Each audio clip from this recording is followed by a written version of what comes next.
കാരണം ഈ വചന വ്യവസ്ഥ പ്രകാരം നമ്മൾ ദൈവസന്നിധിയിൽ പ്രാർത്ഥിക്കുകയും രോഗ വിഷയങ്ങളിൽ പ്രാർത്ഥിക്കുമ്പോൾ കർത്താവ് തരുന്ന വിടുതലും വ്യവസ്ഥ പ്രകാരമുള്ള വിടുതലാണ്. ഇത് ഞാനിപ്പോ പറയാൻ കാരണം പലപ്പോഴും പലരും അവസ്ഥയിൽ പ്രവർത്തിക്കണം എന്ന് പറയുമ്പോൾ കർത്താവ് പറയും, മക്കളെ നിങ്ങൾ വ്യവസ്ഥ പ്രമാണിക്കുക. അല്ലാതെ ആദ്യത്തെ രോഗശാന്തിയുടെ വ്യവസ്ഥ പരിശുദ്ധാത്മാവ് എനിക്ക് തന്നത് ഞാനൊന്ന് പറയുകയാണ്. നമ്മൾ ഏത് രോഗാവസ്ഥ വരുമ്പോഴും ആദ്യം കർത്താവിനോട് ചോദിക്കേണ്ട ചോദ്യം ഇത് എന്തിനു വന്നു എന്നുള്ളതല്ല, പകരം കർത്താവ് ഈ രോഗത്തിൽ കൂടി അങ്ങ് ഉദ്ദേശിക്കുന്നത് എന്താ, എന്റെ ജീവിതത്തിലെ കുറവ് എന്താന്ന് ആദ്യം ചോദിക്കേണ്ടത്. ഞാൻ പറയുന്നത് മനസ്സിലായോ? നിങ്ങളുടെ ജീവിതത്തിൽ ഇപ്പോൾ ഏത് തരം രോഗത്തിൽ കൂടെ എന്നെ കടന്നു പോകുന്നവർ നിങ്ങൾ എന്നെ കേൾക്കുന്നുണ്ടെങ്കിൽ പരിശുദ്ധാത്മാ പറയുക, ഈ രോഗത്തിൽ കർത്താവ് എന്താണ് ഉദ്ദേശിക്കുന്നതെന്നാണ് ആദ്യം അപ്പനോട് ചോദിക്കേണ്ടത്. അപ്പ ഈ രോഗത്തിൽ കൂടെ അങ്ങ് എന്താ ഉദ്ദേശിക്കുന്നത്? പരിശുദ്ധാത്മാ നിങ്ങളോട് സംസാരിച്ചിരിക്കും, എന്നോട് സംസാരിച്ചിട്ടുണ്ട്. കർത്താവ് എന്നോട് പറഞ്ഞു ഇതാണ്, എനിക്ക് ചില വചനത്തിന്റെ മർമ്മങ്ങൾ നീയുമായിട്ട് കൈമാറാനുണ്ട്, അതിനെ നീ കഷ്ടതയിൽ ഇരുന്നേ പറ്റൂ. എന്നെ ഗുണമെന്നറിയാമോ? രോഗം വന്നപ്പോ ഞാൻ പുറത്തോട്ടൊന്നും പോകാതെ ഞാൻ വീടിനകത്തായി മുറിക്കുള്ളിലായി. അപ്പൊ കർത്താവുമായിട്ട് ഫുൾ ടൈം സംസാരിക്കാൻ സമയമായി. എന്നറിയോ, ഞാൻ അന്ന് പ്രഗ്നന്റ് ആയിരിക്കുമ്പോഴും ഞാൻ പുറത്ത് ശുശ്രൂഷകൾക്ക് പോകുമായിരുന്നു. മനസ്സിലായോ? രാവിലെ കുഞ്ഞുങ്ങളെ സ്കൂളിൽ വിട്ടു, ഞാൻ വണ്ടി എടുക്കുന്നു, യാത്ര ചെയ്യുന്നു, ശുശ്രൂഷയ്ക്ക് പോകുന്നു, തിരിച്ചു വരുന്നു. പ്രാർത്ഥിക്കുന്നുണ്ടോ എന്ന് ചോദിച്ചാൽ പ്രാർത്ഥിക്കുന്നുണ്ട്. പക്ഷെ ദൈവസന്നിധിയിൽ അങ്ങോട്ടൊന്ന് ഇരുന്ന് പ്രാപിക്കാൻ പറ്റുന്നുണ്ടായിരുന്നില്ല, കാരണം എപ്പോഴും തിരക്കാം. എന്നാൽ ആ മൂന്നാമത്തെ കുഞ്ഞിനെ ഞാൻ പ്രഗ്നന്റ് ആയിരുന്നപ്പോൾ കർത്താവ് എനിക്ക് ഈ രോഗാവസ്ഥ വരുത്തിയപ്പോൾ ഉള്ള ആദ്യത്തെ ഗുണം ഞാൻ പറയാം. ഞാൻ എൻ്റെ മുറിക്കുള്ളിൽ ആയി.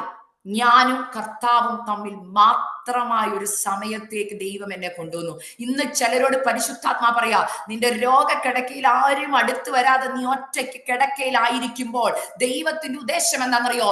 ഇപ്പോൾ നീ എന്നെ മാത്രം കാണും, എനിക്ക് നീയുമായിട്ട് ചില കാര്യങ്ങൾ ഷെയർ ചെയ്യാനുണ്ട്. ഇതുവരെ ആരോടും പറയാത്ത ചിലത്, നിന്റെ കുടുംബത്തിൽ ആർക്കും വെളിപ്പെടാത്ത ചിലത് എനിക്ക് നീയുമായിട്ട് വെളിപ്പെടുത്തേണ്ടതുണ്ട്. അതിന് എന്ത് ചെയ്യണമെന്നറിയോ? നിന്റെ ഫുൾ അറ്റൻഷൻ എനിക്ക് വേണം. ഞാൻ പലപ്പോഴും അതിന് പറയുന്ന ഒരു കാര്യമുണ്ട്, ഈ ICUലൊക്കെ കയറുക എന്ന് പറയും. ICUലാന്ന് പറയുമ്പോൾ ഞാൻ പറയുന്ന ഒരു കാര്യമുണ്ട്. ICUയിലാണ് ഏറ്റവും കൂടുതൽ ആൾക്കാർ കർത്താവിനെ കാണുന്നത്. ICU മനസ്സിലാവുന്നുണ്ടോ? അതിന്റെ ശരിക്കുള്ള അർത്ഥം ഇന്റൻസീവ് കെയർ യൂണിറ്റ് എന്നാ.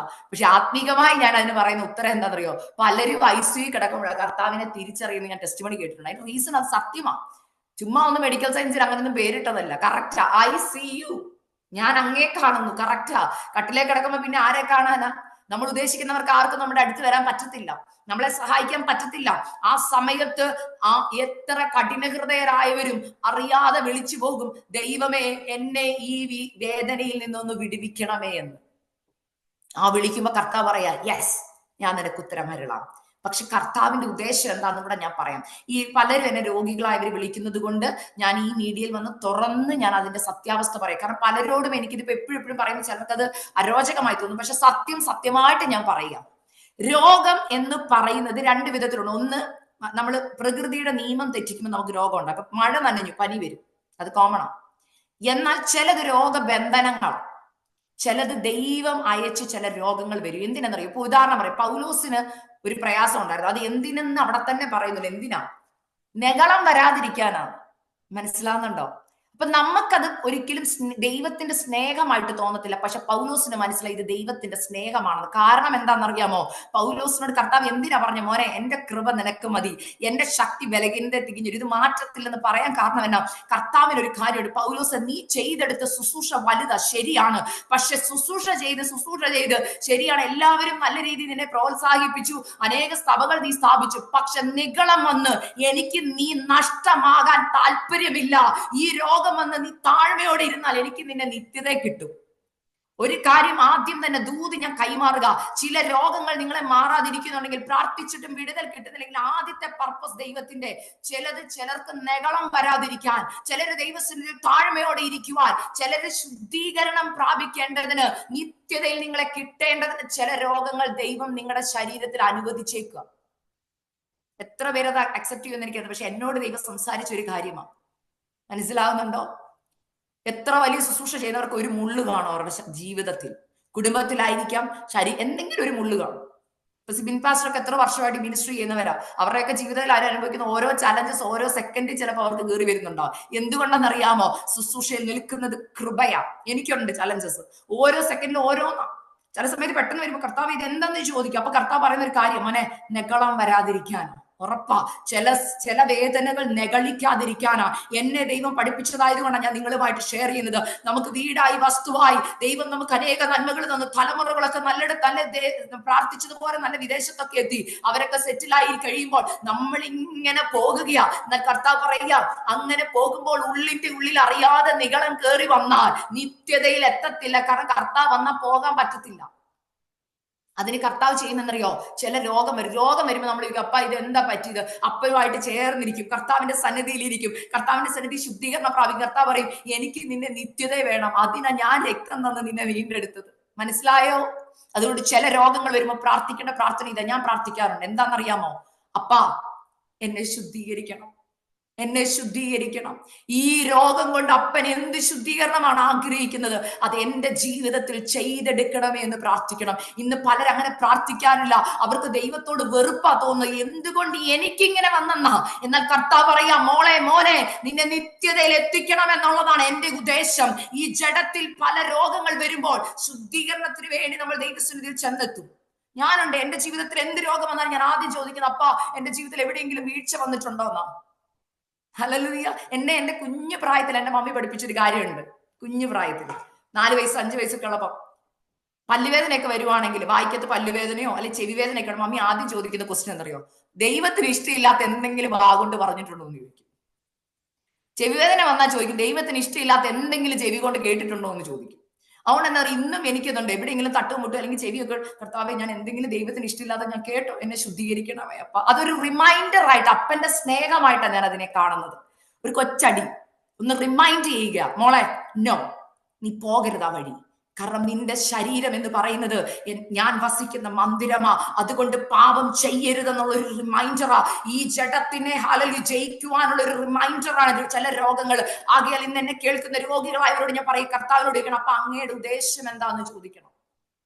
അപ്പൊ ഈ രോഗം കൊണ്ട് എന്താ ഉദ്ദേശിക്കുന്നത്? ശുദ്ധീകരണമാണെങ്കിൽ ആ ശുദ്ധീകരണം എന്നിൽ നടക്കണം എന്ന് പ്രാർത്ഥിക്കുക. 2, രോഗശാന്തി ദൈവം തരുന്നത് നമ്മുടെ വിശ്വാസത്തിന്റെ മേലാണ്. കർത്താവ് എന്തിനെന്നറിയോ? 2, കർത്താവിന്റെ നാമത്തിന്റെ മഹത്വത്തിന് വേണ്ടി. മനസ്സിലായോ? ചില രോഗങ്ങൾ ചിലരെ ദൈവം വിശ്വസിച്ച് അങ്ങ് കൊടുക്കുക. അങ്ങനെ കൊടുത്ത ഒരാളായി ഇയ്യോബ്. ഞാൻ എപ്പോഴും ഓർത്തിട്ടുണ്ട്, ഇയ്യോബിന് ആ രോഗം വന്നു കഴിയുമ്പോൾ കർത്താവിന്റെ മുഖത്തിന്റെ എക്സ്പ്രഷൻ എന്തായിരിക്കുന്നു?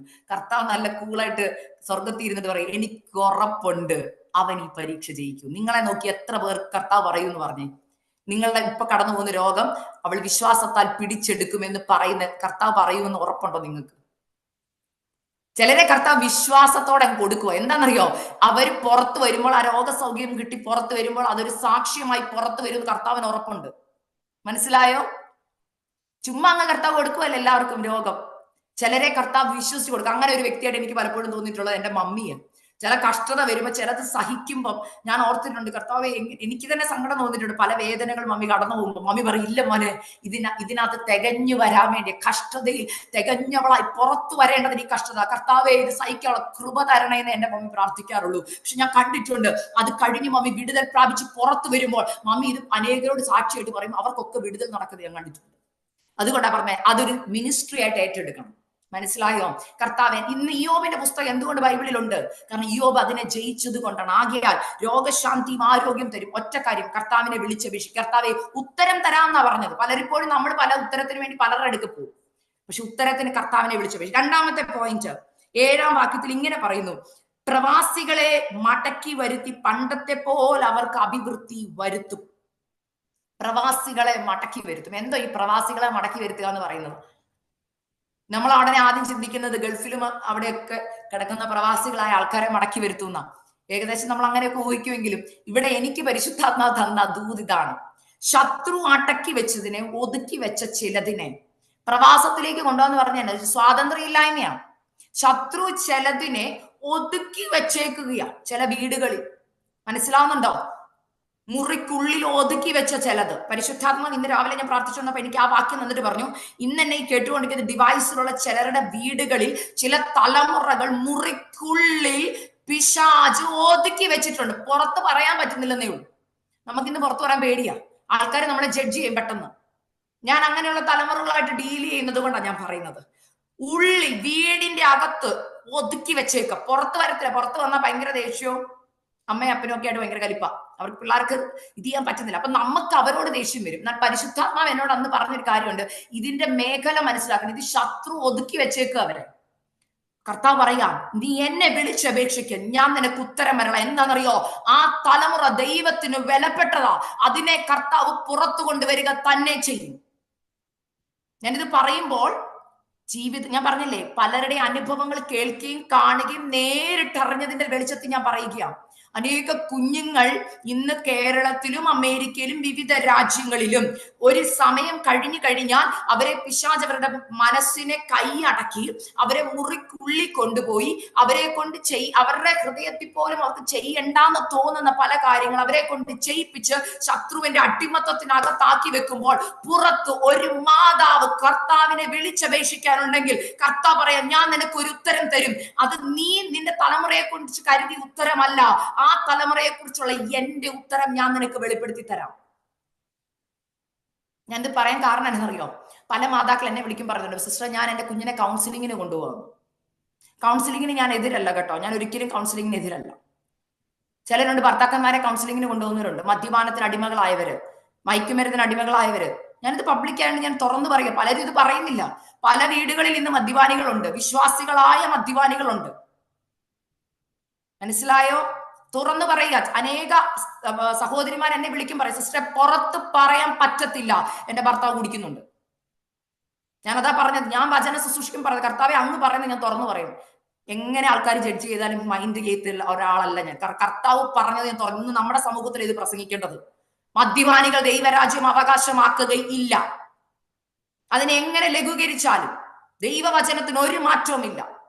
മനസ്സിലായോ? ദൈവവചനത്തിന് ഒരു മാറ്റവുമില്ല. നിങ്ങൾ തമാശക്കായിരിക്കാം, മറ്റുള്ളവരുടെ കൂടെ നിന്നപ്പോഴായിരിക്കാം, അറിയാതെ ആയിരിക്കാം, ജോക്കിനായിരിക്കും. ചിലർ പറയും തമാശയ്ക്ക് കുടിച്ചത്, അതൊരു സോഷ്യൽ ഡ്രിങ്കിങ്ങാ. പക്ഷെ പരിശുദ്ധാത്മാവിന്റെ വചനത്തിന് വ്യവസ്ഥയുണ്ട്. ഈ നിയമം തെറ്റിക്കാൻ ദൈവമക്കളായ നമുക്ക് അവകാശമില്ല.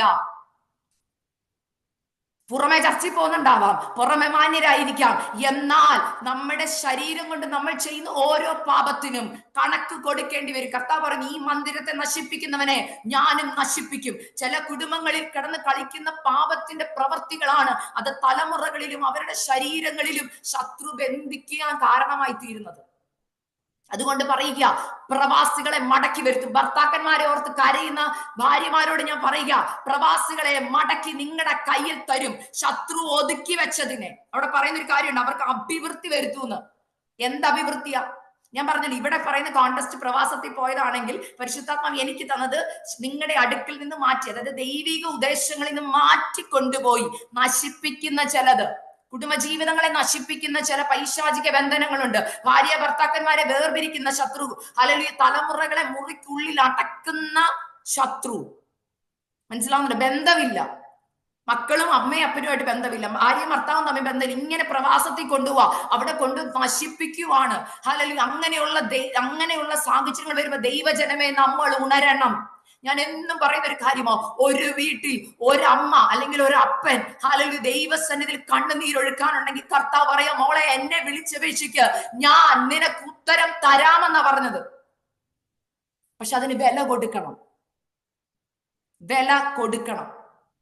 പണ്ടത്തെ പെന്തക്കോസ്ത് അമ്മച്ചിമാരോട് ചോദിച്ചാൽ പറയും, ഞാൻ കേട്ടിട്ടുണ്ട്, ഞാൻ അങ്ങനെ ഒരു ദൈവകൃപയാൽ എനിക്ക് അങ്ങനെ ഒരു ജനറേഷനെ കാണാൻ ദൈവം എനിക്ക് ഭാഗ്യം തന്നു. എന്റെ പപ്പാടെ അമ്മച്ചിയൊക്കെ പണ്ടത്തെ പെന്തക്കോസ്തുകാർ, അവർ ഈ അരിപ്രമ സഭയിലൊക്കെ ആയിരുന്നപ്പോൾ ഒരുപാട് അനുഭവ സാക്ഷ്യങ്ങൾ അമ്മച്ചി പറയുമായിരുന്നു. അങ്ങനെ കേട്ടിട്ടുണ്ട്, വിശ്വാസത്തിന് പോയ ഭാര്യയെ എടുത്തിട്ട് തല്ലുന്ന ഭർത്താവ്. മനസ്സിലായോ? എന്റെ അമ്മച്ചി പറഞ്ഞൊരു സാക്ഷി എനിക്ക് ഇന്നും ഓർമ്മയുണ്ട്. അരിപ്രമ്പിൽ ഒരു ചർച്ചിൽ ഒരു വിശ്വാസി സ്നാനപ്പെട്ടപ്പോൾ ഭാര്യ സ്നാനപ്പെട്ട് വന്നു, ചർച്ചിൽ കർത്തൃമേശയ്ക്ക് ആരാധന കഴിഞ്ഞപ്പോഴത്തേനാ കണ്ടുപിടിച്ച് ഭാര്യ പോയി സ്നാനപ്പെട്ടെന്ന്. ഹസ്ബൻഡ് ചർച്ചിന്റെ വാതിൽ തൊട്ട് വീട് വരെ അടിച്ചെന്ന്. മനസ്സിലായോ? ഹസ്ബൻഡ് ചർച്ചിന്റെ അവിടം തൊട്ട് വിളിച്ചോണ്ട് കയ്യെ പിടിച്ച് വലിച്ചിറക്കിക്കൊണ്ട് വീട് വരെ അടിച്ചോണ്ട് പോയി. വർഷങ്ങൾക്ക് മുമ്പുള്ള കാര്യം ഞാൻ പറയുന്നത്. അമ്മച്ചി പറഞ്ഞൊരു കാര്യമുണ്ട്, പോകുന്ന വഴി മുഴുവൻ പുള്ളിക്കാരി യേശുവിന്റെ രക്തത്താൽ ജയം, ഹല്ലേലൂയ, സ്തോത്രം, ഓരോ അടി കിട്ടുമ്പോൾ സ്തോത്രം പറഞ്ഞോണ്ടാ പോയെന്ന്. ഓരോ അടി കിട്ടുമ്പോൾ സ്തോത്രം പറഞ്ഞോണ്ട് പിന്നെ പറഞ്ഞു, ഇനി നീ ചർച്ചിൽ പോകരുന്ന് പറഞ്ഞു. പുള്ളിക്കാരി പറഞ്ഞു ഓക്കെ എന്ന് പറഞ്ഞ് വീട്ടിൽ ചെന്നു. പക്ഷെ പിറ്റേ വെള്ളിയാഴ്ച വീണ്ടും പ്രാർത്ഥനയ്ക്ക് വന്നു. അന്നും വന്ന് അടിച്ചു. ഈ ഓരോ വട്ടം അടി മാത്രമേ കിട്ടുന്നുള്ളൂ. പുള്ളിക്കാരി പറഞ്ഞൊരു കാര്യമുണ്ട്, എന്റെ അമ്മച്ചിയോട് പറഞ്ഞ വാക്കാ. എന്റെ അമ്മച്ചിയുടെ പേര് ചിന്നമ്മേന്നാ. ചിന്നമ്മ കൊച്ചമ്മ ഓരോ അടി കിട്ടുമ്പോൾ എനിക്ക് ഒരു കാര്യം ഉറപ്പുണ്ട്, എന്റെ കർത്താവ് ഇന്നലെ നാളെ ഈ ഭർത്താവിനെ ചർച്ചിന്റെ ഉള്ളിൽ കൊണ്ടുവരുമെന്ന് എനിക്ക് ഉറപ്പുണ്ട്. ഈ അടി ഓരോന്നും ഞാൻ കൊള്ളുന്നത് എന്തിനു വേണ്ടിയാണെന്നറിയോ? ഒരു വില കൊടുക്കാൻ ഒരാളുണ്ടെങ്കിൽ ഒരു കുടുംബത്തെ മുഴുവൻ കർത്താവിന് വേണ്ടി നേടാൻ കഴിയും. അങ്ങനെയുള്ള ഭാര്യമാരുടെ കാലം ഉണ്ടായിരുന്നു. എന്നാൽ ഇന്ന് ക്ഷമയില്ലാത്ത ഭാര്യമാരുടെ കാലമാണ്. എനിക്ക് പറ്റത്തില്ല ഈ ഭർത്താവിനെ എന്ന് പറയും. മനസ്സിലാകുന്നുണ്ടോ? അന്ന് വില കൊടുത്ത ഭാര്യമാരുണ്ടായിരുന്നു.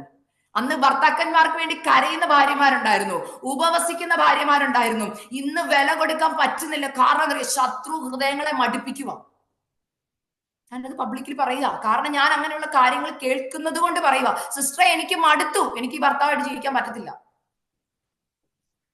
സിസ്റ്റർ ഉപവസിച്ച് പ്രാർത്ഥിക്കണം, ഭർത്താവിന് വേണ്ടി പ്രാർത്ഥിക്കണം. പ്രാർത്ഥിക്കാൻ പറ്റത്തില്ല സിസ്റ്റർ, എനിക്ക് മടുത്തു. കാരണം വില കൊടുക്കാൻ പറ്റത്തില്ല. നമ്മളെല്ലാം സ്വാർത്ഥരായി പോയി ദൈവമക്കളെ. ഹല്ലേലൂയ. ഇതിനകത്ത് പണ്ടത്തെ അമ്മച്ചിമാരോടൊക്കെ ചോദിച്ചാൽ മതി, അവരൊക്കെ ഒത്തിരി അനുഭവസാക്ഷികൾ പറയാനുണ്ടാവും.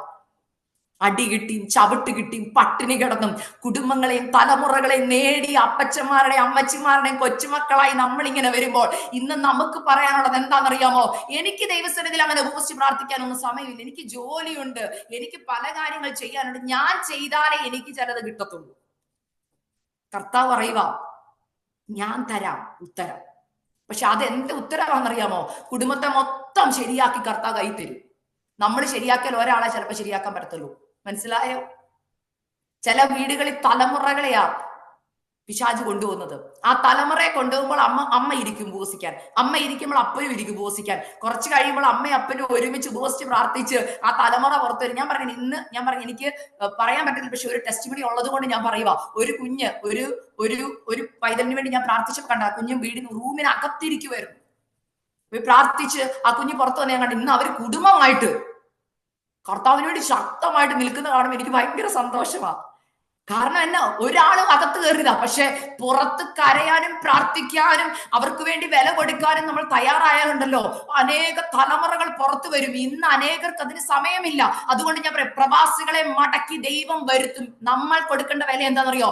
കണ്ണുനീരോടുകൂടെ നിങ്ങളുടെ മുഴങ്കാലുകളെ മടക്കി പ്രാർത്ഥനാ മുറി കയറി കഥ കടച്ചിട്ട് അപ്പനോട് കരഞ്ഞിട്ട് പറയണം, അപ്പാ, അങ്ങ് തരുന്ന ഉത്തരം എനിക്ക് മതി, പക്ഷെ എന്റെ തലമുറയെ അങ്ങ് എനിക്ക് മടക്കി തരണം.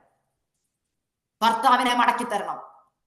ഭാര്യമാരെ, നിങ്ങളുടെ ഭർത്താക്കന്മാര് മടങ്ങി വരിക തന്നെ ചെയ്യും. ഞാൻ ആത്മാവിൽ ദൂത് പറയുക, പരിശുദ്ധാത്മാവിൽ ഭർത്താക്കന്മാരെ ഓർത്ത് കരയുന്ന ഓരോ ഭാര്യമാരോട് പറയുക, വില കൊടുക്കാൻ നിങ്ങൾ തയ്യാറായാൽ കർത്താവ് പറയുക, ഞാൻ നിനക്ക് ഉത്തരം തരാം. ഇതുവരെ കണ്ട ഒരു ഭർത്താവായിട്ടല്ല, മാനസാന്തരപ്പെടുത്തി രൂപാന്തരം വരുത്തി ഇതുവരെ നിങ്ങൾ അനുഭവിക്കാത്ത ആത്മസന്തോഷം, ആത്മാവിന്റെ സന്തോഷം കുടുംബ ജീവിതത്തിൽ പകർന്ന് ഏറ്റവും അനുഗ്രഹിക്കപ്പെട്ട ഒരു കുടുംബ ജീവിതമാക്കി നിങ്ങൾക്ക് ദൈവം അതിന്റെ ഉത്തരം തരും. പകരം നിങ്ങൾ ഇനി എന്തൊക്കെ കൗൺസിലിങ്ങിന് കൊണ്ടുപോയാലും പരിശുദ്ധാത്മാവ് പ്രവർത്തിക്കാത്തിടത്തോളം രൂപാന്തരം വരത്തില്ല. അടുത്തത് ഞാൻ പെട്ടെന്ന് പോകുക. മൂന്നാമത്, അതിന്റെ 8 മുതൽ വായിക്കാം. അവർ എന്നോട് പിഴച്ചതായ സകല അകൃത്യത്തെയും ഞാൻ നീക്കി അവരെ ശുദ്ധീകരിക്കുകയും അവർ പാപം ചെയ്തത് എന്നോട് ദ്രോഹിച്ചതുമായ സകല അകൃത്യങ്ങളെ മോചിക്കുകയും ചെയ്യും.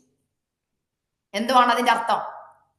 നിങ്ങളുടെ കുടുംബങ്ങളിൽ വന്നുപോയ അകൃത്യങ്ങളും പാപങ്ങളും കർത്താവിന്റെ സന്നിധിയിൽ ഏറ്റു പറയാൻ തയ്യാറായ അപ്പ പറയുക, ഞാൻ നിങ്ങളെ മോചിപ്പിക്കും പാപത്തിൽ നിന്ന്. പാപബോധം വരുത്തൂന്ന് ചിലർ പ്രാർത്ഥിച്ച് ഞാൻ കേട്ടിട്ടുണ്ട്. സിസ്റ്റർ, എന്റെ കുടുംബത്തിൽ ഒരു പാപബോധം വന്നിരുന്നെങ്കിൽ. കാരണം അത്രയ്ക്ക് പാപത്തിനകത്ത് കിടക്കുന്ന കുടുംബങ്ങളുണ്ട്.